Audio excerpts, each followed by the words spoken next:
Welcome to History Hack. If you didn't know by now, we are the revolution. That means we're sharp, witty, lots of fun, but it also means that we're essentially the peasants in Les Mis huddled round a table in the corner of the bar with no money. If you enjoy the show, please do support us. We have a Patreon account by which you can donate a small monthly sum in appreciation of what you're hearing. Alternatively, we have Ko-fi, in which you can just do a one-off donation as a thank you if you particularly enjoy a certain episode. Either way, we massively appreciate all of your support. Hope you enjoy the show. Hello, welcome to another episode of History Hack. You have me and I'm flying solo, and you might think that we're going to be talking about a famous person in history, but we're not. There is a twist to this. So I've got with me today Claire Martin, who's a historian of medieval London. She's now looking at, here's the code word for you all, the Boleyns, linked to London and where the family comes from. We're going to be talking about her new book, The Heirs of Ambition, the Making of the Boleyns, but we're not talking about Anne Boleyn, are we? We are definitely not talking about Anne Boleyn. She's in the background, kind of. Everybody knows she's there when you're reading the book, and we know what is going to happen to her, but she doesn't actually make an appearance. This is her earlier family. So that's exactly what we're going to be doing. We're going to be talking about before her, about the family, and not Anne. Well, I don't know. You might mention her once. I might mention her name. We do have quite a lot of other Anne Boleyns as well, just to confuse everybody. Oh, is this going to be another Matilda, Matilda, Matilda, and Henry? They're a bit more of an Anne, and Thomas. Okay, I think you're going to have to name the A, B, C, and D. You're going to be talking about... It's okay, I'm not going to mention all of them, so hopefully it won't be too confusing. If we talk about the Anne, you've got to mention the Anne. We have the Anne with a capital. Okay, so let's get, because Chris has written us some nice questions here. So we're going to start, as I just mentioned, we're not going to be talking about the Anne. We're going to be talking about the early 14th century, which that way before her time. And I'm so going to pronounce this incorrectly, which is Norwich, is it Gaul? Jail. Oh, okay. Sorry. But the J spelling, but yeah, okay. Norwich Jail. Norwich Jail, which brings us to Nicholas Boleyn, which is not an Anne or a Thomas, but Nicholas Boleyn and his family. Tell us about them. So Nicholas Boleyn is not quite the first member of Anne Boleyn's family that we know of. There was a John Boleyn before him who we know rented a house from Walsingham Abbey at the end of the 13th century. But Nicholas is the earliest member of the Anne Boleyn. So Nicholas Boleyn isn't quite the earliest member of the family that we know anything about. There was a John Boleyn before him who we know rented a house from Walsingham Abbey, and that was at the end of the 13th century. But Nicholas is the earliest member of the Boleyn family that we can say anything about. And he was the 5 times great-grandfather of the Anne Boleyn. And in 1318, he was to be found in the jail beneath Norwich Castle. He had been arrested on appeal, which meant somebody else had been caught and had admitted they were guilty, and then had named him as an accomplice in an attempt to save their own skin. And in this case, it was somebody called Benedict Boleyn, who we know must have been a relative of his, but not the exact relationship. And the crime that he was accused of was stealing 40 shillings of cloth from a man not in Norwich, but in Lincoln. And because of the value of the goods, that was a capital felony. So Nicholas's life was in jeopardy, and the Boleyn story could have come to a very early end. Fortunately for him, juries rarely convicted people accused in this way because they knew it was often a made-up, self-serving accusation.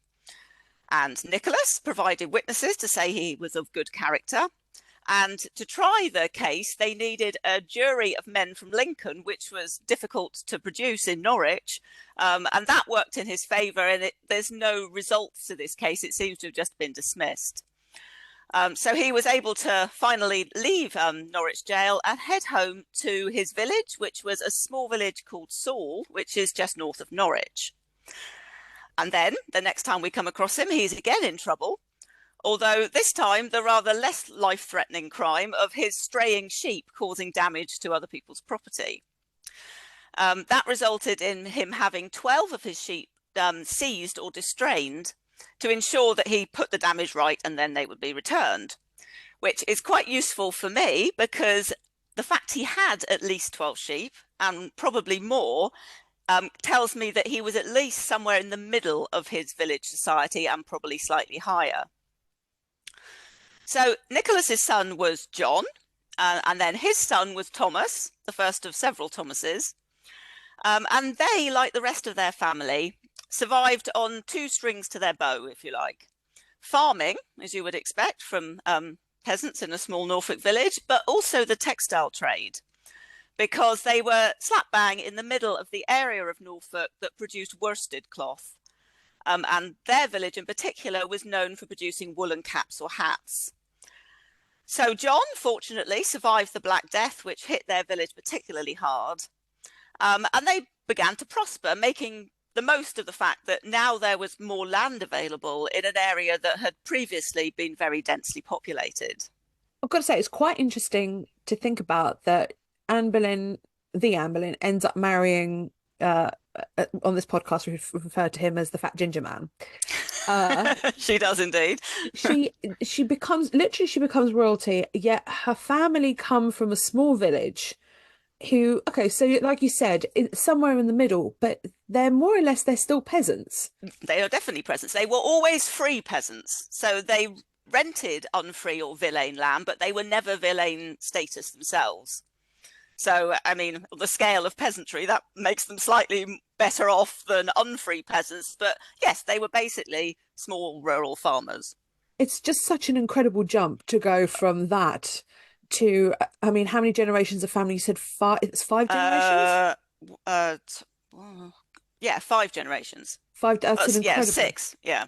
It's an incredible, I mean, obviously you're going to explain to us how we got to this stage in a moment. Yeah, well, that was the fascinating thing to me, that in a period that you think on the surface seems very rigid and very hierarchical and there can be no change, it was completely possible, particularly in the 15th century, for people to really change the class and the status of themselves.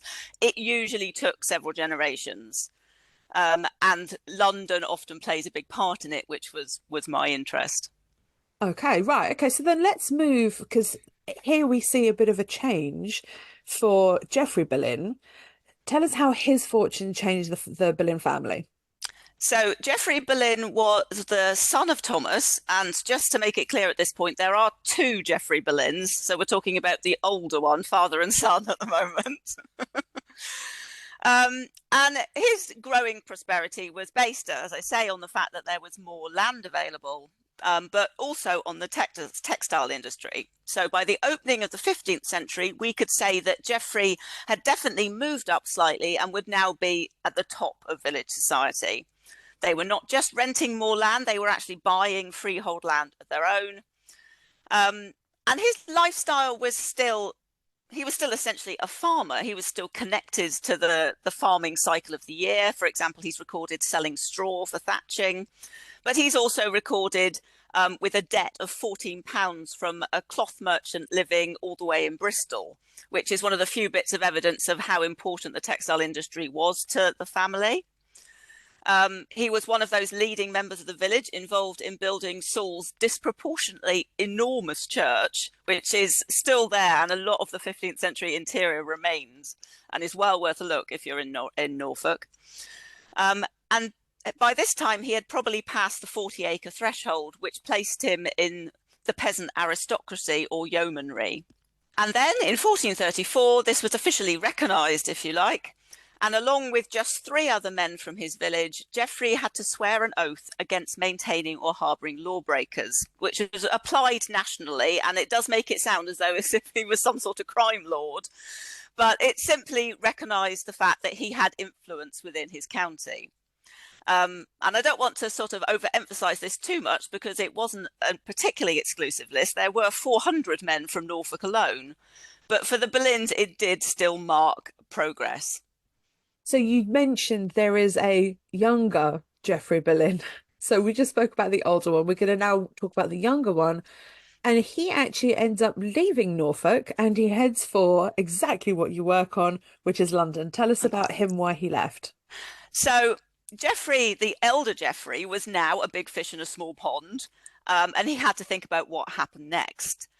Some families took a different option to the Boleyns, and they just carried on slowly building up the amount of land they held and saving money, and were gradually able to maybe buy a manor instead of being a tenant on a manor. But if you were more ambitious than that, and you had a bit of money behind you already to get a foot in the door, as it were, families could massively speed up this process of social advancement by means of a career in the church, in the law, or by London commerce. So the elder Geoffrey had 2 surviving sons, and the eldest Thomas went off to Cambridge and then had a very successful church career, while Geoffrey set out for London and an apprenticeship with a hatter called Adam Book. And that links with, as I mentioned, Saul's hat production, because his father was probably able to arrange this because he knew Adam through their links to hat production and the textile industry. So the fact that Geoffrey was going off to London, not just with hope in his pocket, but and on the off chance of making it big, he had an actual apprenticeship lined up, which was what you needed to get into obtain the freedom of the City of London and the advantages of a London citizen. And that was the opportunity that he needed to make his fortune. So this is the familiar story to anyone who's ever been off to the pantomime and seen Richard or Dick Whittington going off to London to make his fortune. Actually, the real Richard Whittington was in the generation previous to Geoffrey. But this did assume that he had the talent to make the most of that opportunity. Because it wasn't easy to be able to live in London at this time, was it? You needed something to keep you grounded rather than ending up on the streets, which could have been quite... So people that came up to London without this kind of setup established, you could come and you could be a labourer or you could go into domestic service, but most trades or professions were closed to you. So you needed this apprenticeship to get a foot in the door to access citizenship. So he ends up, well, he doesn't want to just be an apprentice, working in a shop, really, at the end of the day. He wanted more out of life, didn't he? So yes, he certainly did. So London needed all of these people coming up, apprenticeships or other people, to maintain their population. But the outcomes of apprentices varied hugely. Many didn't even complete their apprenticeship. And even if they did, they might have just become a craftsman or a shopkeeper. Not all were involved in mercantile trade, importing and exporting. That was where the real money was. And even those that weren't necessarily hugely successful at it. But Geoffrey was lucky in that Adam was not just a man with a hat shop. He was a successful international merchant. And John Stowe conveniently tells us he was so wealthy that he was able to pay for the glazing of most of his parish church, St Mary Le Bow. And as it turned out, he would be not just Geoffrey's master who got him through his apprenticeship, but a really close friend and probably a second father figure. In fact, they became so close that Geoffrey included Adam in his family chantry when he died, alongside his own real parents, and paid for him to be remembered in prayers for his soul at Cambridge. So Adam gave him, yes, a good education and an apprenticeship to get him into citizenship, but also that sort of mentoring and the support of somebody who was a friend. And then Geoffrey obviously had the talent to succeed. So he didn't spend long in the small guild of the Hatters, which was quite a minor guild for London.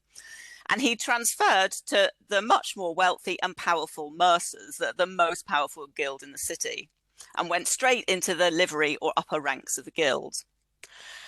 His career was hugely successful, and by the time he died in 1463, he was able to leave cash bequests of around £5,500, plus property worth several £1,000s more. It's a huge amount of money in this period, and it made him one of the richest merchants in the city.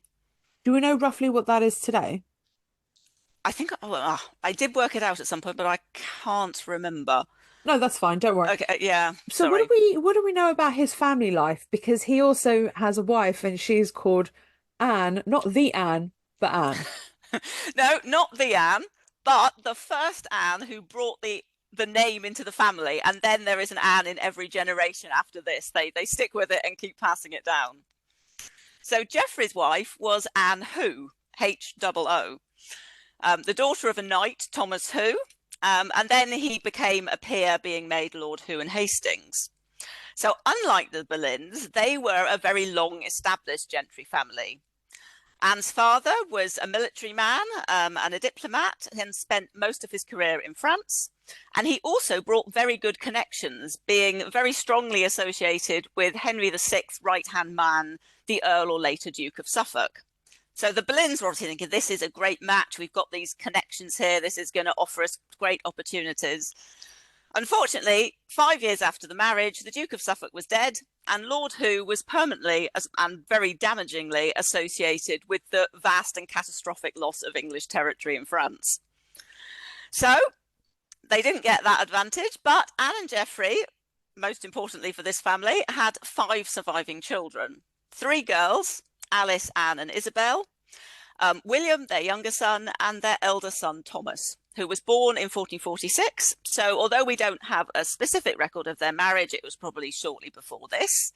And there are hints that it was probably in the summer of 1445, because Anne's father, Thomas, seems to have been on a mission to sort out his family. He came back from France. He was a widower with just 1 grown daughter, and he needed an heir.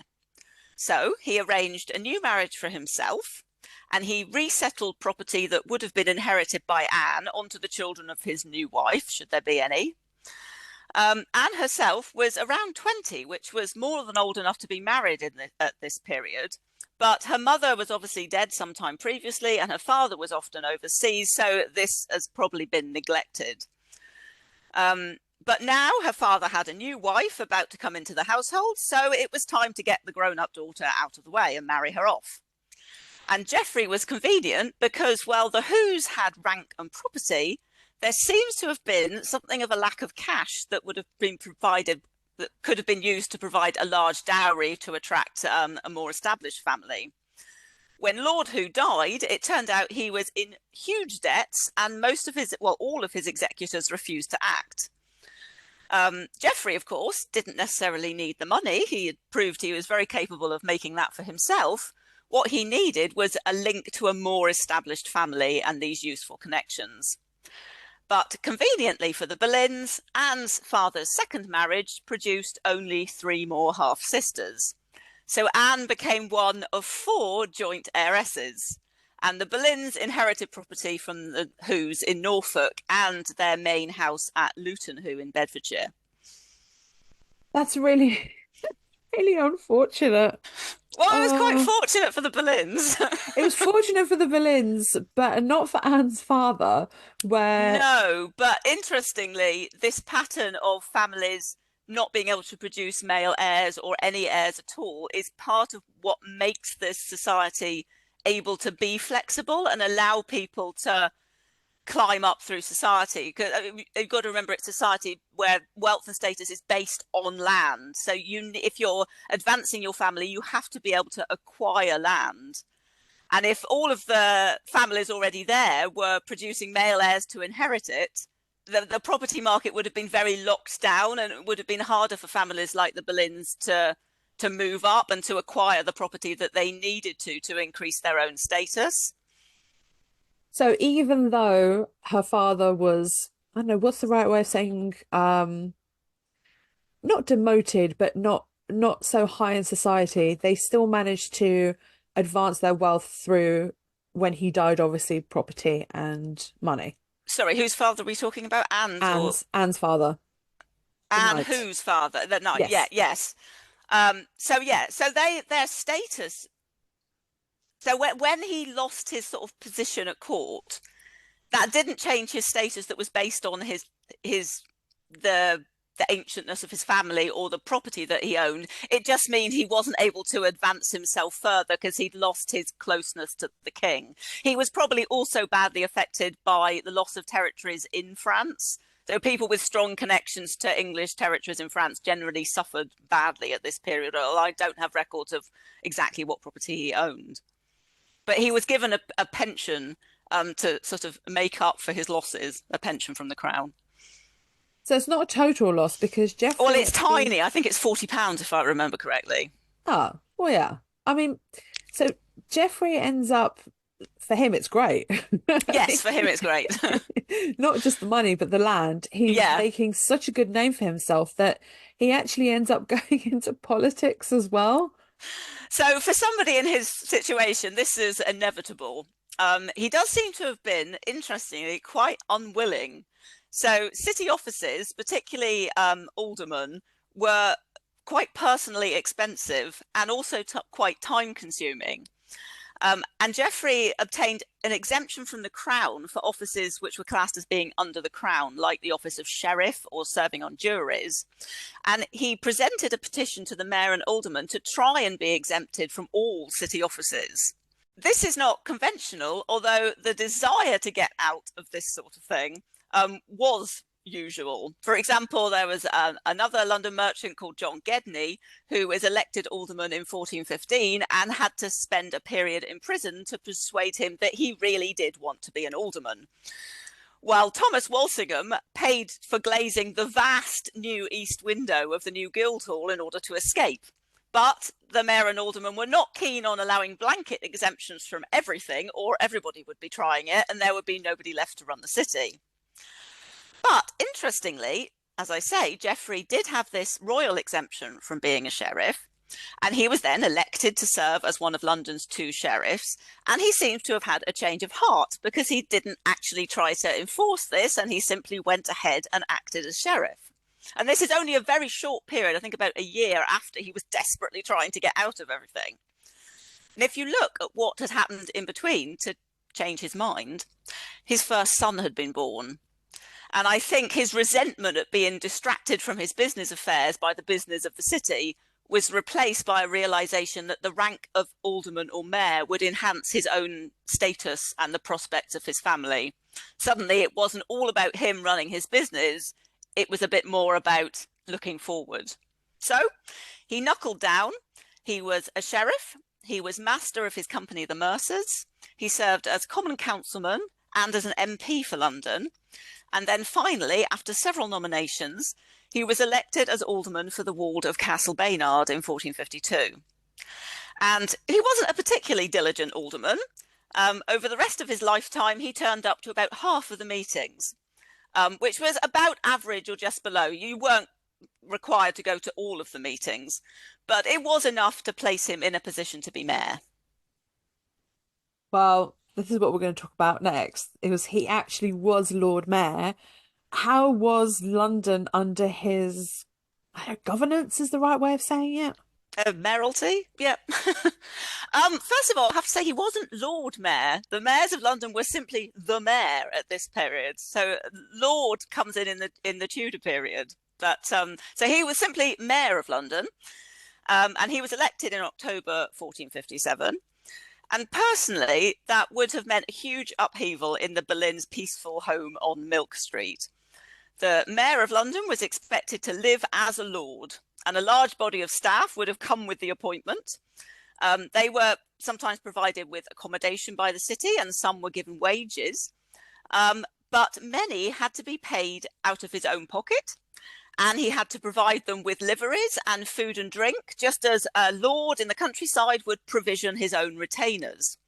Hence the expenses Geoffrey had been hoping to avoid with all of this. But this was par for the course for being mayor.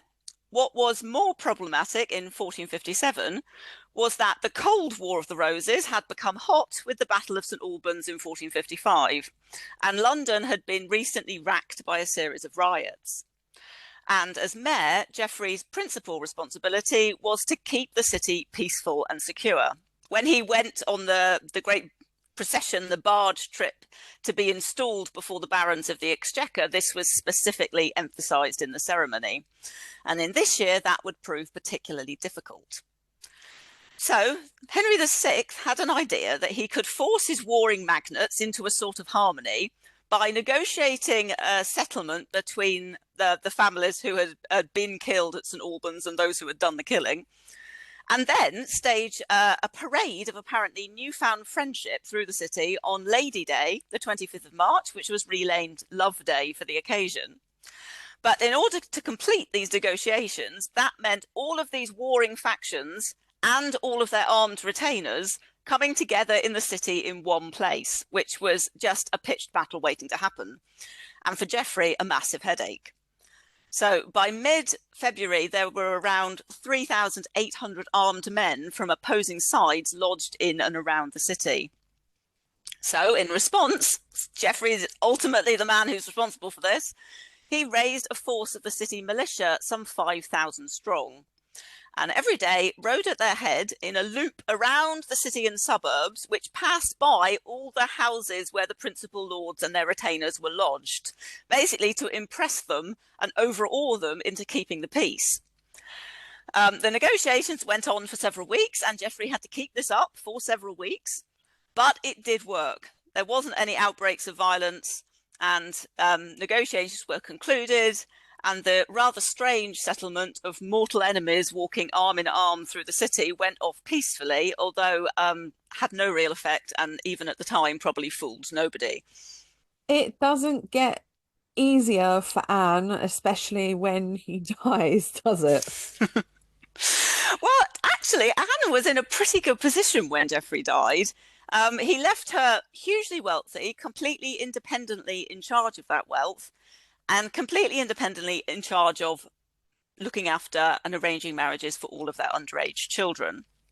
So as a very wealthy widow, and with all of these children with huge inheritances and massive dowries coming their way, this was a marriage market bonanza. All of the ambitious mothers and the men looking for a wealthy widow to set them up for life must have been absolutely pouncing on the Boleyns. But Anne chose not to remarry, so she remained an independent widow for the rest of her life. And she seems to have been much more interested in the marriages of her children. So Geoffrey had bought a large house at Blickling in Norfolk, and extended it and renovated it and created a huge base there for the family. And that she made her regular home. But she also maintained a household in London for a number of years, and even seems to have continued running some of her late husband's business interests, which she was entitled to do as the widow of a London citizen. And 10 years after Geoffrey's death, John Arundel of Cornwall owed her and two of her sons-in-law the grand total of £600 for merchandise he had purchased in London. So she was obviously a very capable woman who probably had been a partner in Geoffrey's business affairs for their married life. It's just that we can't see her until she becomes a widow. So she arranged good marriages for all of her girls to established gentry families who must have been very happy with the dowries of 1,000 marks left by Geoffrey, which is a vast dowry. But interestingly, we know that Anne didn't see the question of her daughters' marriages as just an extension of her business affairs. And we know this because in 1467, the younger John Paston, who was from another Norfolk self-made family — this is a very go-getting county in this period, and there are quite a lot of self-made families from Norfolk — he thought that Geoffrey and Anne's daughter Alice would make him a good wife. The problem was, as a younger brother, he had no inheritance, and so Anne had other ideas about how good this match would have been. And she is reported as saying that she would never advise her daughter to accept such a match. But if John and Alice wanted to marry, i.e. if they were in love, she wouldn't stop them. Which is in stark contrast to the way many other mothers and fathers treated their girls in this period, and particularly in stark contrast to John Paston's own Aunt Elizabeth, who is recorded as being beaten black and blue to try and force her into a marriage she didn't want. So the Boleyn girls were very lucky that their mother thought of their marriages in a very different way. That's really interesting. Yeah, it is. For that time period, like you said, you always have this image of, for example, a woman who is so adamant to make her daughter the perfect match.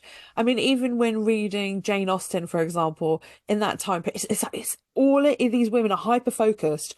That's all their life revolves around, is making the perfect match and money and advanced in status. And that's it. Yeah. And that was undoubtedly true for many, many mothers and their children, or fathers and their children.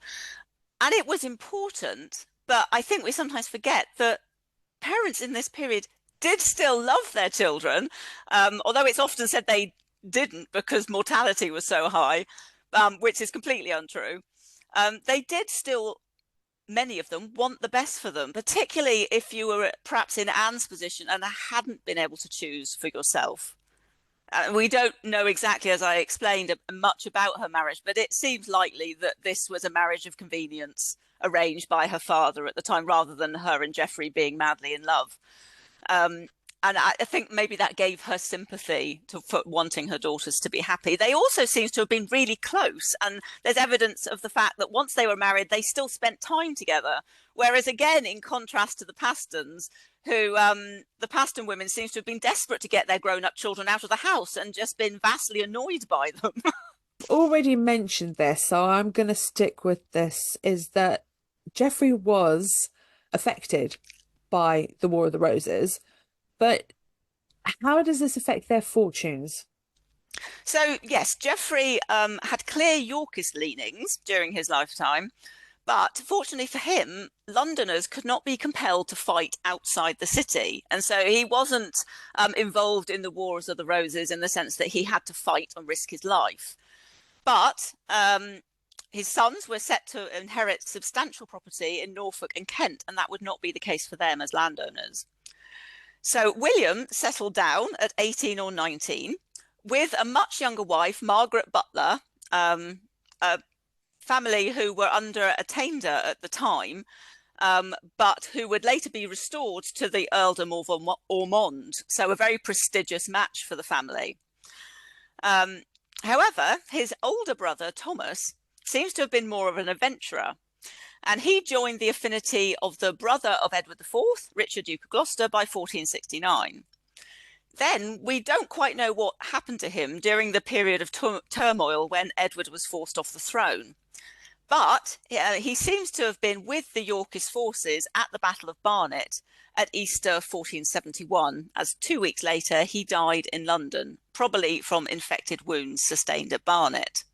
And this is the point where the Wars of the Roses change everything for the Boleyns, because previously their property inheritance was going to be divided between two sons, and William, as the younger one, had a smaller share.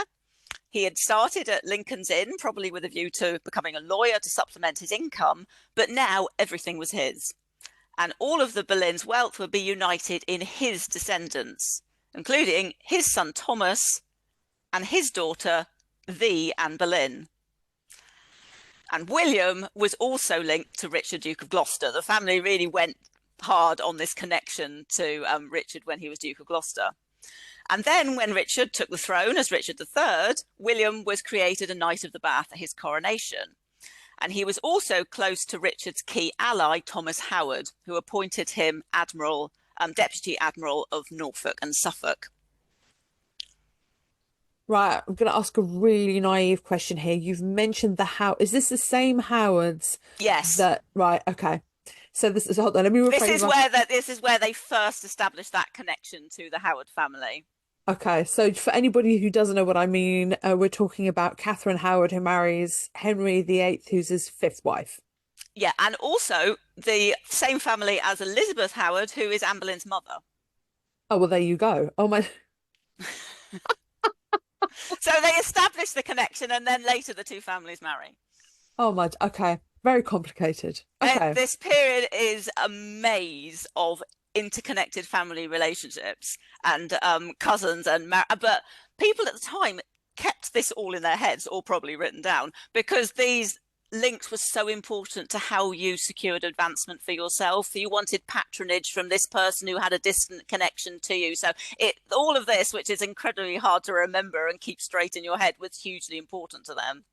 I wonder how many of these mothers would sit there with the family tree plotting to try and kind of advance their daughters or even their sons. Whether they had I mean, some families certainly did have pedigrees written down, but if they didn't write it down, they remembered it. And yes, I'm quite sure that they were literally sitting there planning, right, well, we know this person who's connected to that person who married this person that we're related to, and we could get her into board out when she's a teenager with lady whatever. And then that will make good connections and she might find a good husband. Yeah, that was totally how society worked. Yeah, no. Uh, Yes, it's great. God, I think I'd want to hang myself if I was that kind of woman. No, just no. Right. Sticking with the War of the Roses following, well, Bosworth Field, you get a new king, new dynasty. How do the Boleyns fare with this whole idea that they sided with the House of York now under Henry Tudor? So the Boleyns have put all their eggs in the Richard, Duke of Gloucester, Richard III shaped basket, which didn't exactly go to plan. And just to make it, sorry, I said Thomas Howard earlier, I've just realised John Howard was killed at Bosworth as well. So that's their connection with the Howards gone as well. But they were lucky. First of all, they weren't important or prominent enough that their punishment was inevitable. And Henry VII took the view that he wasn't going to attaint or pursue every person, however minor, who fought for the Yorkist side.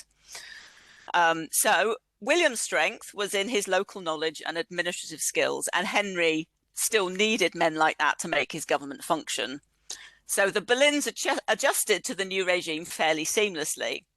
William remained on the bench of JPs for Norfolk and continued to be appointed to local commissions. And he would ultimately serve as sheriff for both Kent and the joint shrievalty of Norfolk and Suffolk.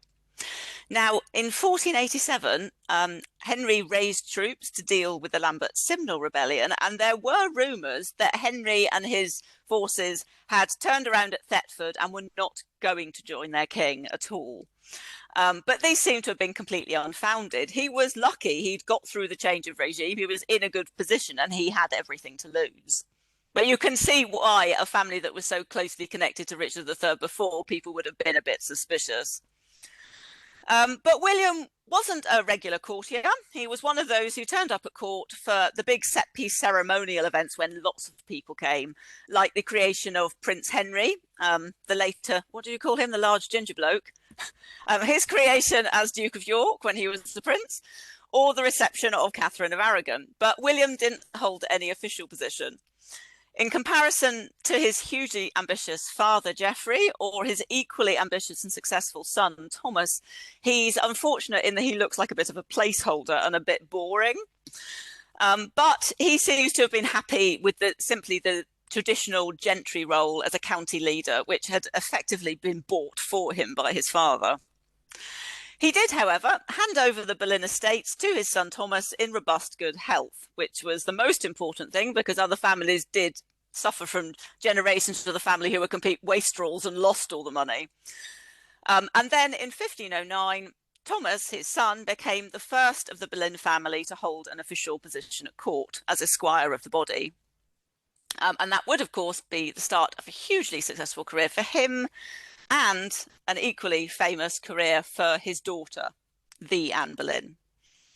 Okay, so because as you're going through these, I'm trying to picture who is who, and I couldn't remember Anne's father's name, and then I remember it was. So Anne is the granddaughter of William, her father is Thomas. So we got there eventually from Nicholas Boleyn in jail to the Boleyns holding their first position at court. And from there, it was upwards for them. And then downwards quite sharply. I think if I'm looking at this as a whole, it looks like Geoffrey the younger, not the older.